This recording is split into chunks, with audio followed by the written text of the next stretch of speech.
Vale, vamos a ver un resumen de este primer tema. A ver en qué apartados tenemos que incidir más, ¿vale? Bueno, entonces comenzamos. En esta introducción, a ver, lo que os cuento es lo que se va a hacer en el laboratorio de la farmacia. ¿Vale? En el laboratorio que tienen las farmacias podemos hacer una serie de actividades. La primera de ellas es elaborar productos. ¿Vale? ¿Qué tipo de productos vamos a elaborar en la farmacia? Bueno, realmente vamos a elaborar fórmulas magistrales y preparados oficinales. ¿Vale? Estas son las dos cosas que vamos a hacer en la farmacia. Siempre las dos van a estar elaboradas por el farmacéutico o bajo su supervisión. ¿Y qué diferencia encontramos en una fórmula magistral entre una fórmula magistral y un preparado oficinal? Bueno, pues que la fórmula magistral está indicada para un único paciente y la composición va a venir indicada en una receta.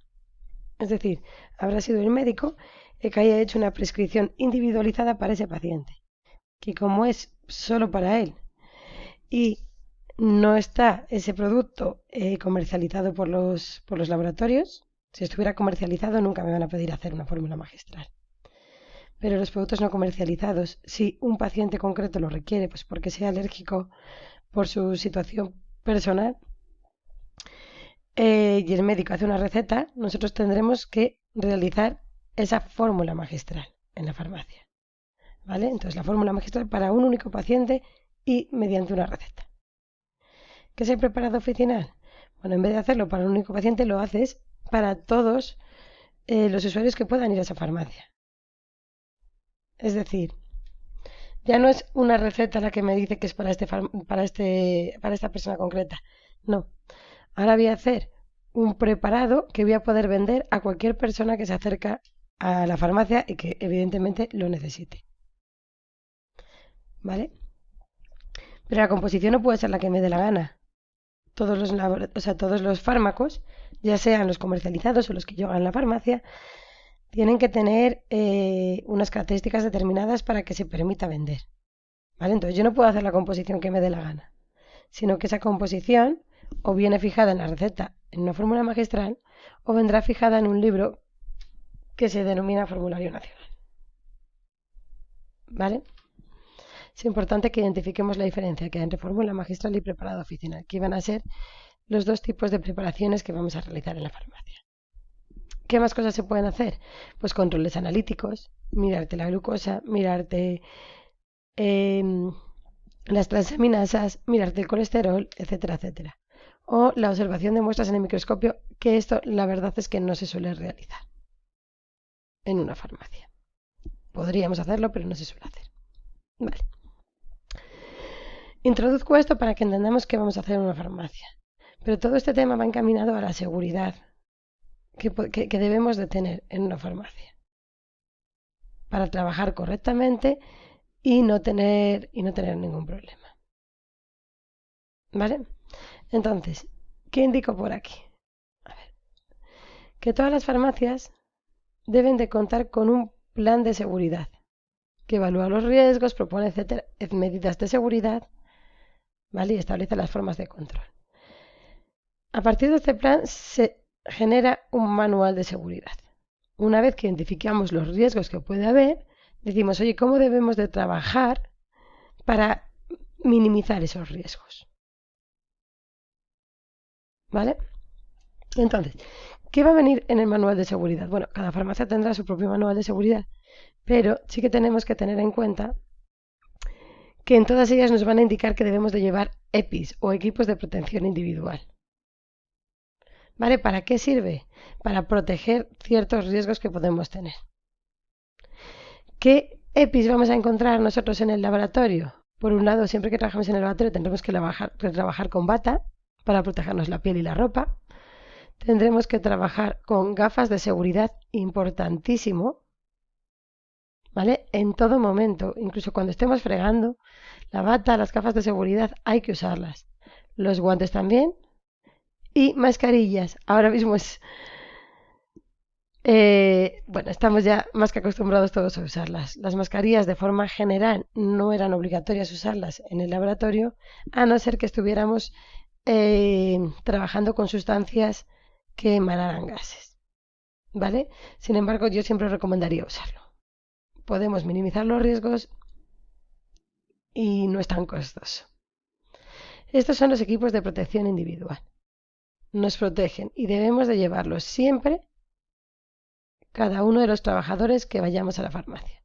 Batas, gafas obligatorios, guantes y mascarilla muy recomendables y obligatorios en ciertas cosas. ¿Vale? Luego tenemos equipos de protección en caso de emergencia. Si ocurre algo, no hemos podido evitarlo, ¿vale? Nosotros tenemos el manual de seguridad. En ese nos indicarán cómo hemos de proceder para evitar los riesgos. Pero aunque nosotros intentemos evitar los riesgos, pueden ocurrir accidentes. Que nosotros llevemos gafas, podemos tener problemas, ¿vale? Entonces, aún así tenemos más equipos que usaremos en caso de urgencia. Tendríamos que saber usarlos e identificar dónde se encuentran en el laboratorio, por nuestro bien y por nuestra seguridad. ¿Vale? Por un lado, los lavabos. ¿Para qué sirven? Para lavar los ojos. ¿Vale?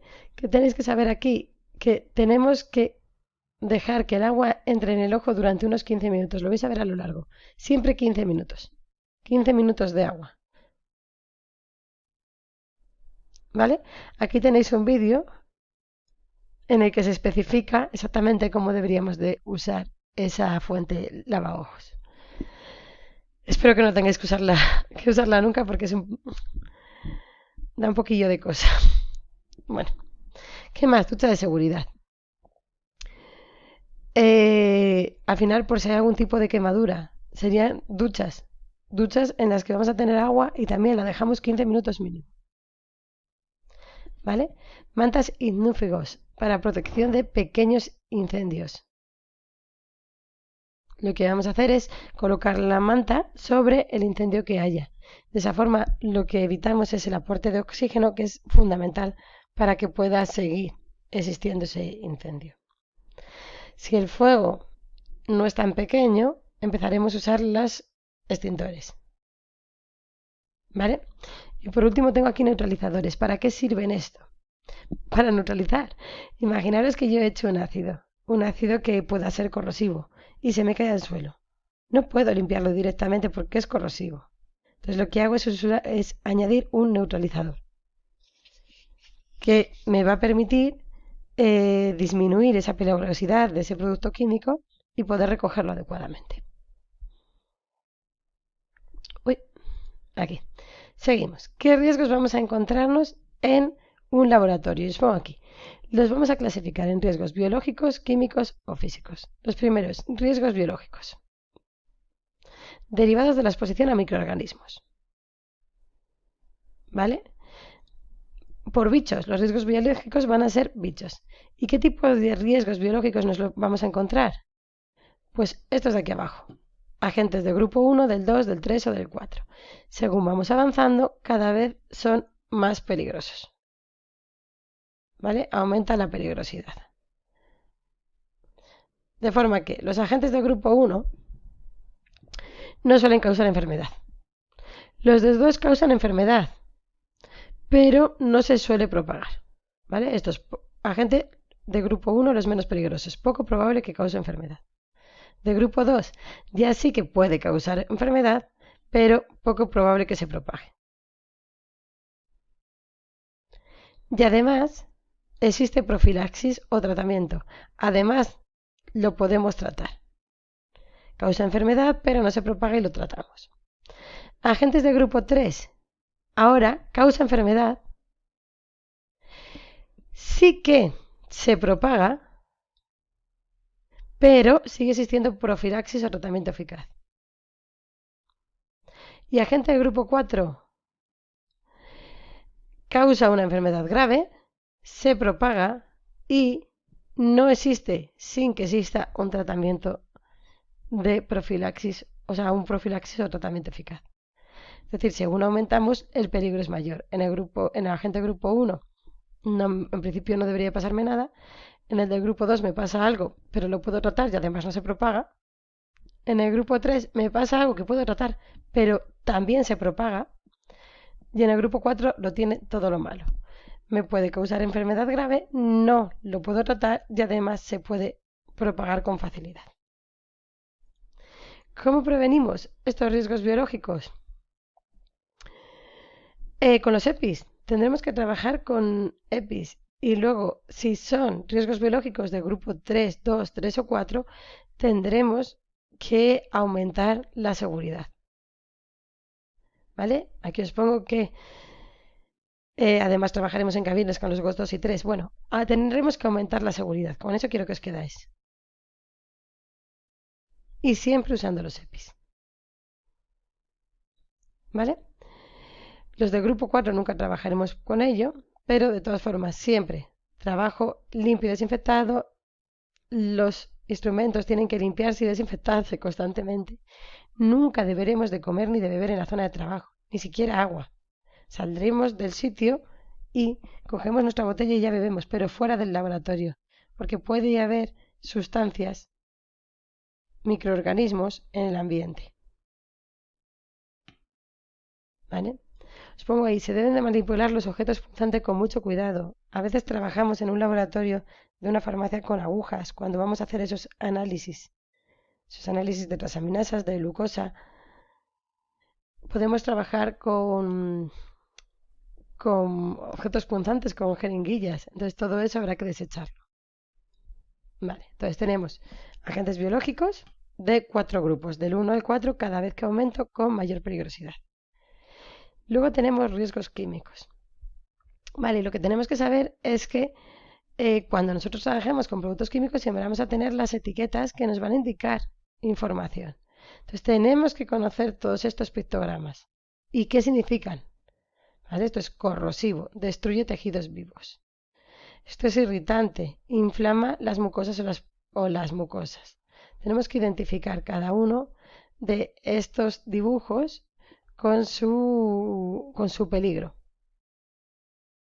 ¿Vale? Explosivos pueden explotar, comburentes son capaces de facilitar la combustión de otras.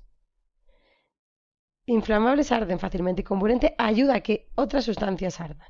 Es la diferencia que hay entre las dos. Tóxico puede provocar peligro en la salud, peligro grave para la salud, puede provocar un gran peligro para la salud, peligroso para el medio ambiente. Vale. Además de esos pictogramas que vamos a ver justo adelante, que nos va a venir en todos los riesgos, ¿cómo conozco los riesgos que puede tener un producto químico? Bueno, porque vamos a tener siempre fichas de seguridad y etiquetas. Es lo que digo, vamos a tener por un lado ficha de seguridad que me lo va a especificar y etiquetas de seguridad, en donde vendrán los pictogramas que hemos visto anteriormente. Fichas de seguridad. Esto nos lo dará siempre el distribuidor, ¿vale?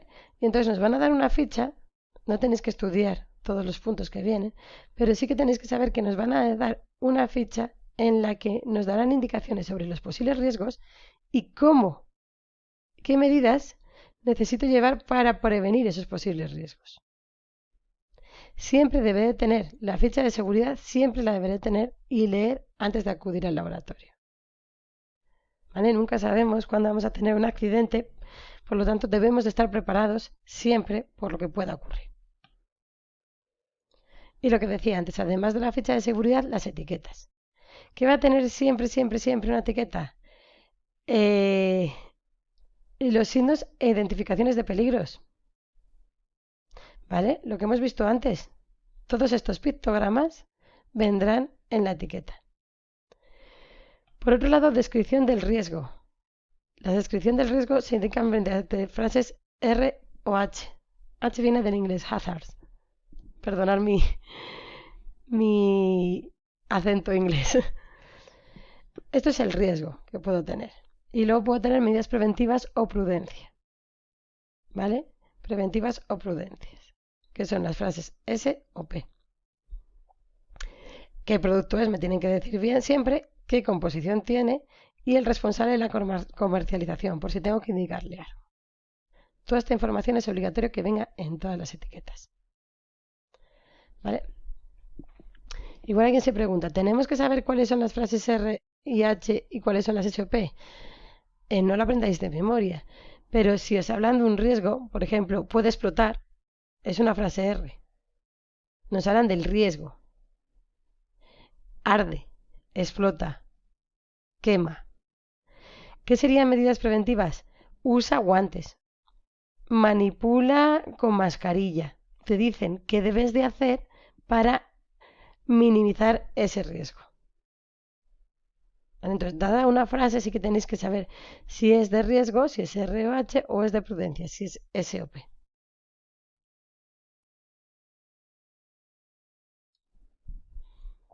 Más riesgos que podemos tener.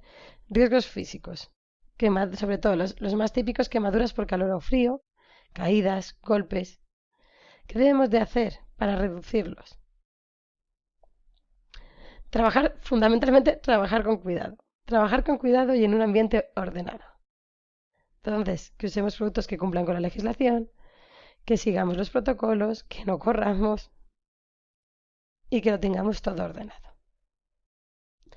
Aún así, aunque nosotros trabajamos perfectamente, no vamos a poder eliminar todos los riesgos. No vamos a evitar al 100% que no ocurra ningún accidente. Puede ocurrir accidentes. Entonces, ¿qué vamos a hacer si ocurren accidentes? Bueno, pues depende de cuál sea. Accidente en general, alguien se nos cae. Se debe seguir el procedimiento PAS. ¿Qué significa el procedimiento PAS? Proteger, avisar y socorrer. Lo primero que se hace es proteger al accidentado y a nosotros mismos. ¿Vale? Entonces, al accidentado, en principio no lo movemos, solo le movemos si vemos que no podemos alejar el peligro de él. Es decir, imaginaros que hay un incendio, pues tendremos que sacarle, si podemos. Pero en otras situaciones no le movemos. Sí que le colocamos en posición lateral de seguridad. Avisamos a los servicios de emergencia y socorremos. ¿Cómo? Sobre todo mirando a ver si tiene pulso y respira y si no respira y es necesario aplicaremos la RCP.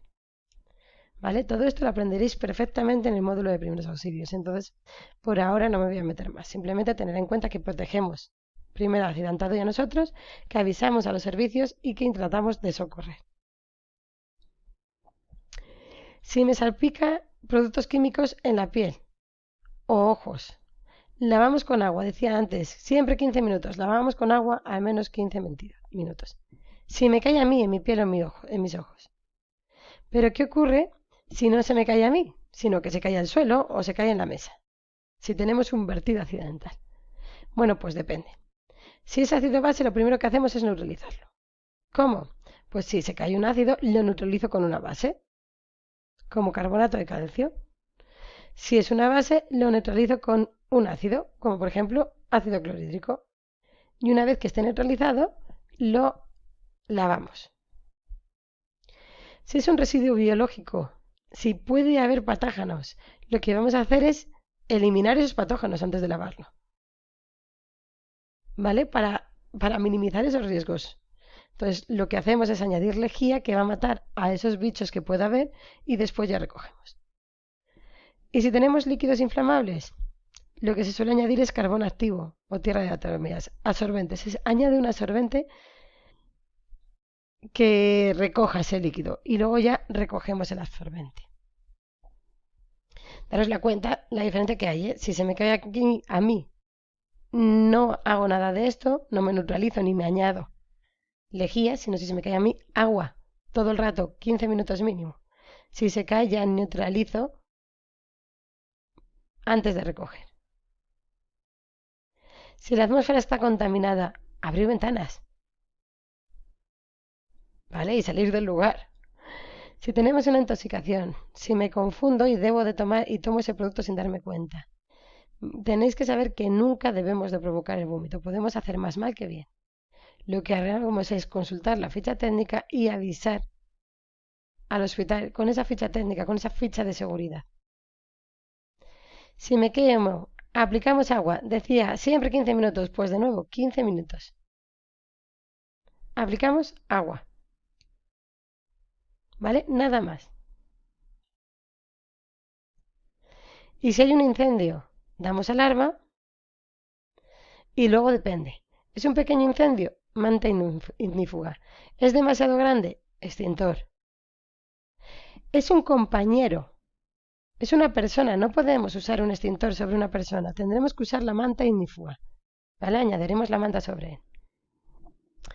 Y os añado aquí, nunca debemos emplear agua. ¿Vale? Y a partir de aquí, un pequeño vídeo que, bueno, que refleja esa realidad por la que nunca debemos usar agua. Continuamos. Vale, ¿qué tenemos aquí en este punto 4? Normas de actuación en un laboratorio. ¿Qué medidas básicas hay que usar? Vale, entonces por aquí vais a tener una serie de medidas, tanto para el manejo de reactivos, las básicas, no inhalar, no probar, estar todo ordenado, mantener los reactivos alejados de la fuente de calor.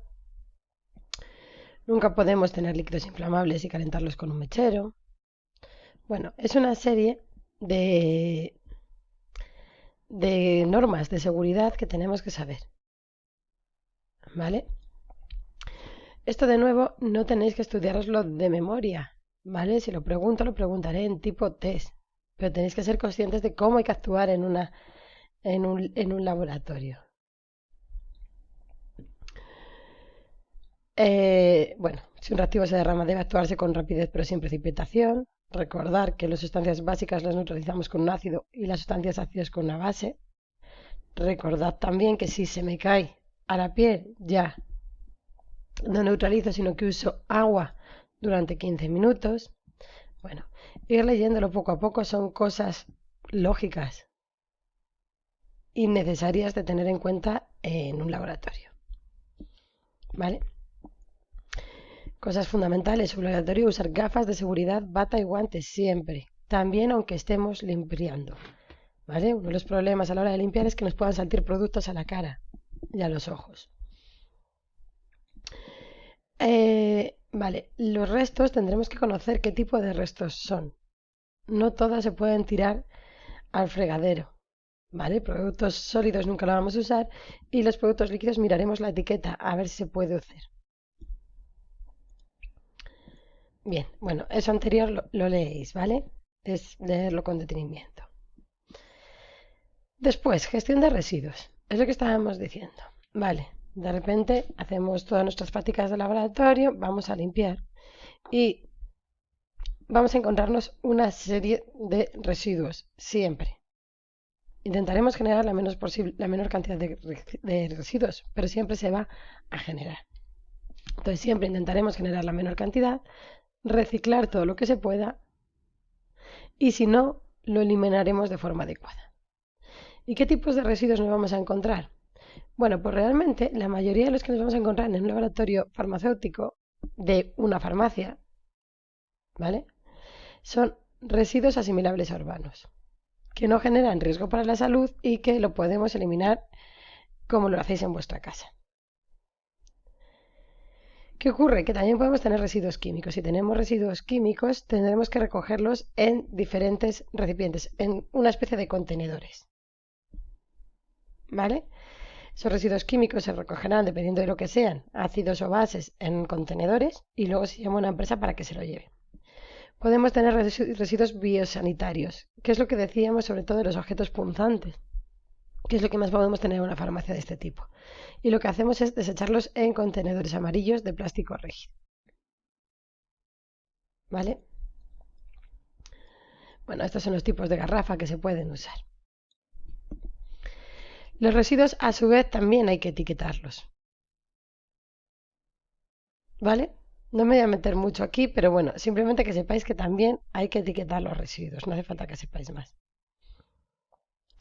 Y vamos a otra de las partes fundamentales de este tema. Si os dais cuenta, estos dos últimos puntos eran más sencillos, pero vamos al punto 6, documentación que vamos a encontrar.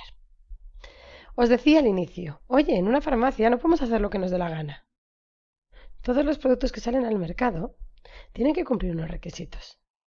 Pues los mismos requisitos que me exigen, que exigen a un laboratorio cualquiera, me los van a exigir a mí en el laboratorio de la farmacia. Entonces están totalmente regulados. ¿A partir de qué leyes? De estas os pongo algunas. Hay muchísimas, ¿vale?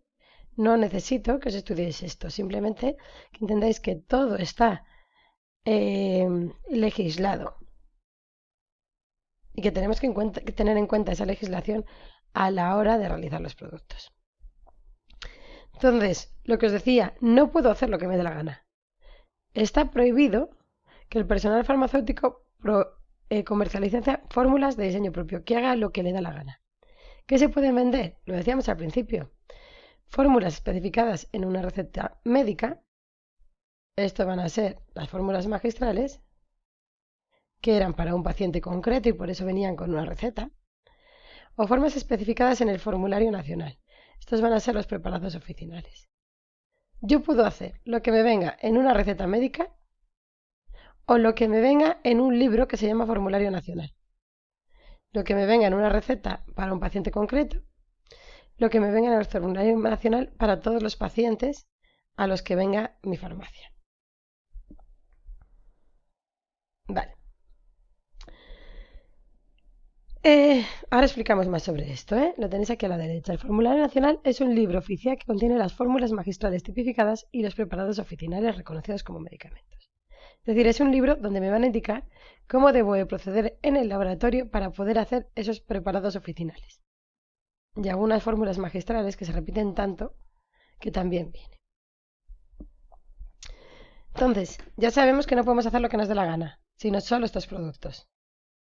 Pero además, nos tenemos que asegurar que las materias primas también son válidas.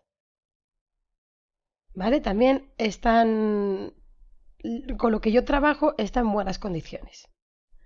¿Cómo me aseguro eso?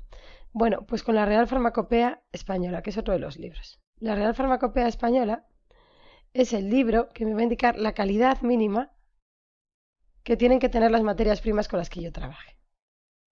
¿Vale? Me va a decir, este talco con el que está trabajando no puede tener más del 2% de impurezas. O tiene que ser al menos de esta calidad. Todo eso me lo dice la Real Farmacopea Española. Entonces, ya sé cómo tienen que ser mis materias primas, ya sé cómo debo de proceder, porque me lo dice el formulario nacional, para los preparados oficinales. Pero además, para las fórmulas magistrales o cualquier otro tipo de actividad que vaya a hacer, tendré los procedimientos normalizados de trabajo. ¿Qué es eso? Lo vamos a ver ahora detenidamente. Vale. Uy. Aquí sí. Bueno, os pongo aquí que os recomiendo trabajar con el ejemplo subido a la plataforma, ¿vale? Para que veáis cómo son los procedimientos. ¿Qué es lo que van a ser los procedimientos normalizados de trabajo? Pues van a ser documentos donde me indican cómo debo de proceder. Eso es lo que tenéis que tener en cuenta. Documentos que me indican cómo debo de proceder en un laboratorio para hacer todas las, para hacer todas las operaciones de forma correcta. Eso es lo que es un PNT. Y dentro de los PNTs los separo en 4 grupos. Por un lado, procedimientos generales. Nos hablan de operaciones generales. ¿Cómo debo ir vestido en un laboratorio? ¿Cómo debo de proceder para limpiar? ¿Vale? Esos serían procedimientos generales. Luego tengo operaciones farmacéuticos. Aquellos procedimientos pongo relacionados directamente con la preparación de formas farmacéuticas. ¿Qué quiero decir con eso? Bueno, pues PNTs de operaciones farmacéuticas va a ser cómo debo de pesar, cómo debo de pipetear, cómo debo de medir volúmenes con una probeta. ¿Vale? Nos dicen cómo debo hacer cada una de esas operaciones. Elaboración de formas farmacéuticas, aquí ya sería cómo hacer unas cápsulas, cómo hacer unos comprimidos, cómo hacer un jarabe. Y una vez que yo he hecho el jarabe, siempre voy a tener que tener un control del producto. Una vez que lo he hecho, ¿cómo me aseguro de que esté bien hecho, de que no me haya confundido y que el producto sea correcto? ¿Vale? Son los 4 tipos de PNTs que tenemos. Aún así, todos los PNTs van a tener el mismo formato. Vamos a tener una portada en la que tendremos el encabezamiento, donde vendrán datos de la oficina de farmacia, grupo al que pertenece el PNT, procedimiento general, forma farmacéutica. Bueno, pues el grupo al que pertenezca, título y el número de código. A ver, esto es fácil, ¿vale? ¿Cómo se sabe el número de código? Siempre van a empezar por PN, procedimiento normalizado. D, esto significa procedimiento normalizado. Bueno, procedimiento normalizado. D, laboratorio. Siempre empiezan igual, si os dais cuenta, procedimiento normalizado de laboratorio, procedimiento normalizado de laboratorio, procedimiento normalizado de laboratorio. Después nos viene el tipo de procedimiento. Si es un procedimiento general, me pondrá PG. Si es un procedimiento de operaciones farmacéuticas, OF. Y aquí donde pongo los asteriscos, ¿qué va a venir? Bueno, pues va a venir el número que identifica el procedimiento. Por ejemplo, si yo pongo 013, estoy indicando que es el procedimiento número 13 de los procedimientos generales. ¿Vale? Al primero le llamo 1, al segundo 2, al tercero 3, así sucesivamente. Entonces, me indica el número de procedimiento. Y aquí la versión, porque yo puedo ir cambiando. Tengo un procedimiento general, pero lo cambio. ¿Por qué? Bueno, pues porque me doy cuenta de que hay cosas que están mal, etcétera, etcétera. Aquí que indicaría la versión. Esta sería la tercera versión del procedimiento número 13 del grupo de procedimientos generales. ¿Vale? Así todos. Es ese número. ¿Qué más va a venir? La fecha de aprobación, la paginación y la versión. Se sustituye. ¿Qué más voy a tener en esa primera página? Todo esto que digo inicialmente. Ahora vemos el procedimiento normalizado. Todo esto que he planteado viene aquí arriba. ¿Vale? Ahí vendrá el título, la fecha de aprobación, la paginación, el código del proceso. Después vamos a tener una parte central donde va a venir el índice. Y después aquí abajo vamos a tener 3 cuadraditos. Uno primero que va a ser la persona que lo redacta, pone persona que lo ha redactado, lo firma y lo sella. Otro que vamos a tener la persona que lo ha revisado, uno lo redacta, otra persona lo revisa y finalmente otra persona lo aprueba. Entonces, la que lo redacta, la que lo revisa y la que lo aprueba. En todos los casos se firma, se pone el nombre y se firma. Y así tenemos nosotros nuestra primera página del PNT. Después, ¿qué te vamos a tener? Bueno, pues vamos a ir desarrollando ese PNT. ¿Y qué vamos a encontrar siempre? 1. Objetivo. Siempre se va a marcar con 1 objetivo. Explica clara y brevemente el objetivo. Por ejemplo, si es el PNT de limpieza, se explica el proceso que hay que seguir después de cada operación para limpiar el puesto de trabajo. ¿Vale? Me dice de forma clara y breve el objetivo. 2. Responsabilidad. ¿Qué es esto de responsabilidad de aplicación y alcance? ¿Quién va a hacerlo? Lo harán, por ejemplo, de limpieza, digo, lo va a hacer siempre el técnico de laboratorio. Pues lo harán los técnicos de laboratorio o todo el personal farmacéutico. Definiciones, las que pueda requerir para entenderlo, para entender el PNT. En este caso, pues puedo poner definiciones neutralizantes. Sustancias que me permitirán neutralizar los ácidos y las bases previa a su limpieza. Podría ser una definición que requiriera. ¿Vale? O desinfectantes, sustancias que eliminarán todo patógeno que se encuentre en la muestra. Las definiciones que yo requiera para poder entender luego el proceso. A veces no hay. Está todo entendido, pues si no hay ponemos no aplica. Y después de esto, cuando ya sé cuál es el objetivo, quién lo va a hacer y algunas definiciones que requiero, ya me describen todo el proceso. Me desarrollan exactamente. Pues primero tendrás que dejarlos a remojo, después limpiarás con agua y jabón, después todo lo que vayas teniendo que hacer.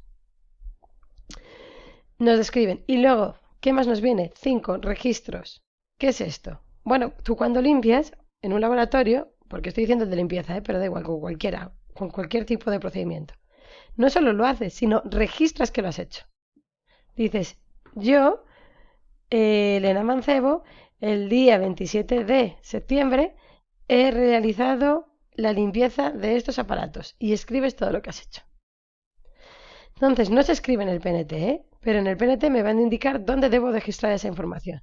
Vendrá, oye, rellena la ficha de limpieza que encontrarás en el cajón de la mesa.